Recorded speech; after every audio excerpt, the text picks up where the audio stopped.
Hi, in this video I will show you how to connect your Strava account with your COROS app and cycling computer.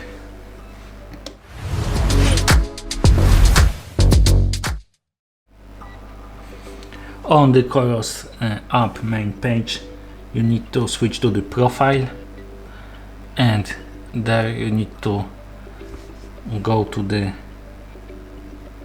settings and third-party apps, tap on Strava, tap on Connect Now,